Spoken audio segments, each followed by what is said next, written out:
Kemudian Amir dan rombongannya pergi meninggalkan kabilah Ad dengan terpencar-pencar di berbagai negeri.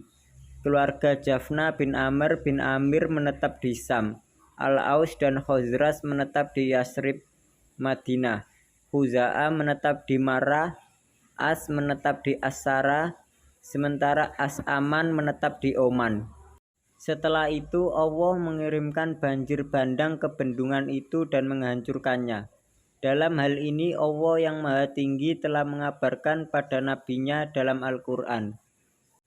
Sesungguhnya bagi kaum Saba ada tanda kekuasaan Tuhan di tempat kediaman mereka, yaitu 2 buah kebun di sebelah kanan dan di sebelah kiri. Kepada mereka dikatakan, makanlah olehmu dari rezeki yang dianugerahkan Tuhanmu dan bersyukurlah kamu kepadanya. Negerimu adalah negeri yang baik dan Tuhanmu adalah Tuhan yang Maha Pengampun. Tetapi mereka berpaling, maka kami datangkan kepada mereka banjir yang besar, dan kami ganti kedua kebun mereka dengan 2 kebun yang ditumbuhi pohon-pohon yang berbuah pahit, pohon ats dan sedikit dari pohon sid. Quran Surat Saba ayat 15-16. Yang dimaksud dengan kata al-arimi dalam ayat di atas adalah bendungan. Kata tunggalnya adalah arima, sebagaimana yang dituturkan oleh Abu Ubaidah kepada saya. Dia berkata Al-Aqsa adalah keturunan Khois bin Sa'labah bin Uqabah bin Sa'ab bin Ali bin Bakar bin Wa'il bin Hinbi bin Aqsa bin Afdo bin Jadilah bin As'ad bin Robi'ah bin Nizar bin Ma'ad. Ibnu Hisam berkata, disebutkan bahwa Afso bin Du'mi bin Jadilah, sedangkan Aso adalah Maimun bin Khois bin Jadal bin Saranbil bin Auf bin Sa'ad bin Dubai'ah bin Khois bin Sa'labah menulis bait syair berikut.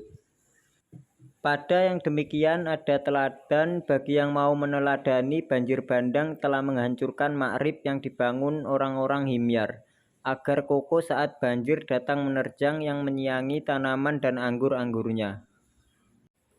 Di tempat luas tatkala mereka membagi hasilnya, kini mereka tak berdaya tuk hanya memberikan minum pada anak-anak yang baru disapi.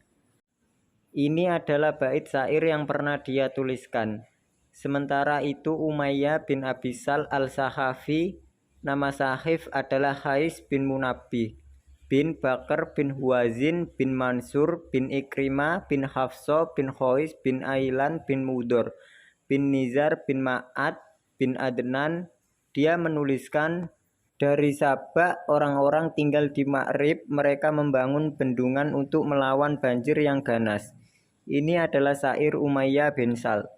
Namun ada pula yang mengatakan bahwa syair di atas adalah karya milik An-Nabigho al-Ja'di, yang namanya adalah Khois bin Abdullah, salah seorang anak keturunan Ja'dah bin Ka'ab bin Amir bin Sa'sa'ah bin Muawiyah bin Bakar bin Hawazin.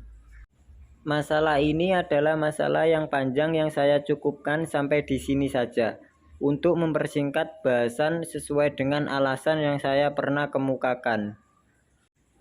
Robi'ah bin Nasr Raja Yaman dan Kisah Sik dan Sati si dukun Ibnu Ishaq berkata, Robi'ah bin Nasr bin Malik merupakan salah seorang di antara raja-raja Tuba' Tababi'ah.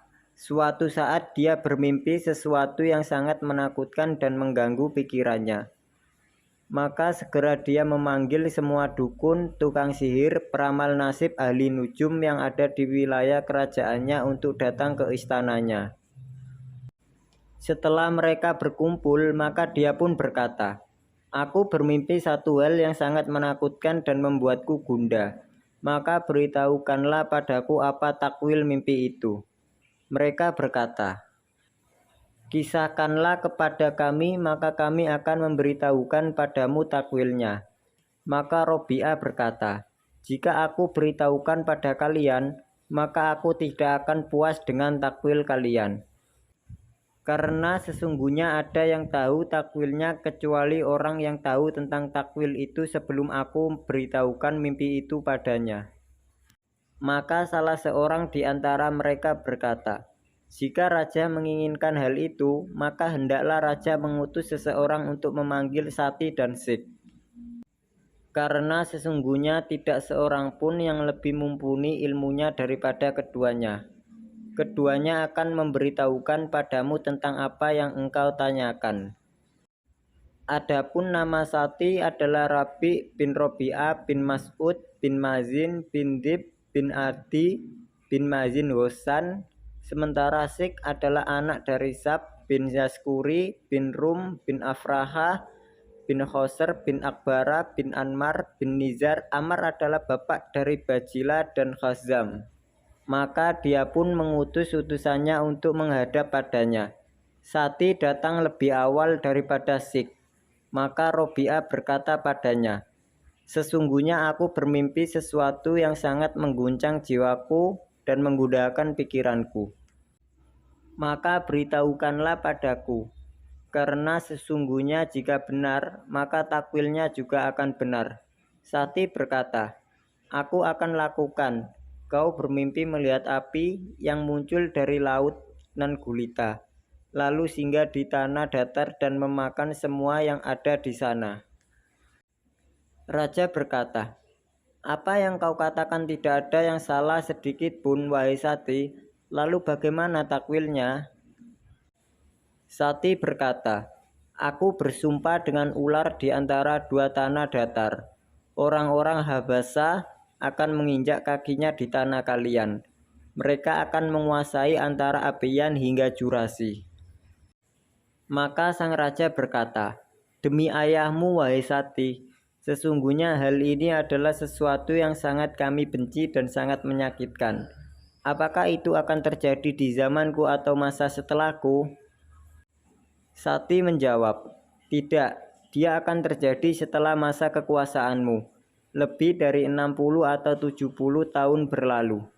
"Apakah kerajaan mereka akan berlangsung terus-menerus atau putus?" Sati berkata, "Tidak, dia akan terputus selama 70 tahun lebih. Kemudian mereka dibunuh dan mereka diusir darinya sambil melarikan diri." Raja berkata, "Siapa yang berhasil membunuh dan mengusir keluar mereka?" Sati berkata, "Orang yang melakukan adalah Iram bin Ziyazan yang keluar menyerang mereka dari Aden, dan mereka tidak membiarkan satu orang Habasi pun tersisa di Yaman." Raja menyambung, "Apakah kekuasaan mereka juga akan berlangsung tanpa terputus?" Sati menjawab, "Terputus." Raja berkata, "Siapa yang memutusnya?" Sati menjawab, "Seorang nabi suci yang menerima wahyu dari Zat yang Maha Tinggi." Raja bertanya, "Dari keturunan siapakah nabi itu?" Sati berkata, "Seorang lelaki dari keturunan Ghalib bin Fir bin Malik bin An-Nadhir. Kekuasaannya akan berada pada kaumnya hingga akhir zaman." Raja berkata, "Apakah zaman itu ada akhirnya?" Sati menjawab, "Ya, di hari di mana orang-orang terdahulu dan yang belakangan dikumpulkan, di mana orang-orang yang berbuat baik akan bahagia dan orang-orang yang berbuat jahat akan sengsara." Raja berkata, "Apakah yang engkau katakan itu benar adanya?" Sati berkata, "Ya, demikian syafaq, cahaya merah di waktu senja, dan demi malam yang gelap gulita, dan demi fajar saat mereka. Sesungguhnya apa yang aku beritahukan kepadamu itu benar adanya." Setelah itu datanglah Sik. Raja pun mengatakan sebagaimana yang dia katakan kepada Sati, dan dia rahasiakan apa yang telah dikatakan oleh Sati untuk melihat apakah yang dia katakan mirip dengan apa yang dikatakan Sati atau malah bertentangan. Maka Sik pun menjawab, "Benar, Anda bermimpi melihat api yang muncul dari lautan gulita, lalu jatuh di antara taman dan dia menelannya semua yang ada di sana." Tatkala dia mengatakan itu dan dia sadar bahwa apa yang dikatakan keduanya sama dan ucapan mereka sama. Hanya saja Sati mengatakan jatuh di tanah datar dan memakan semua yang ada.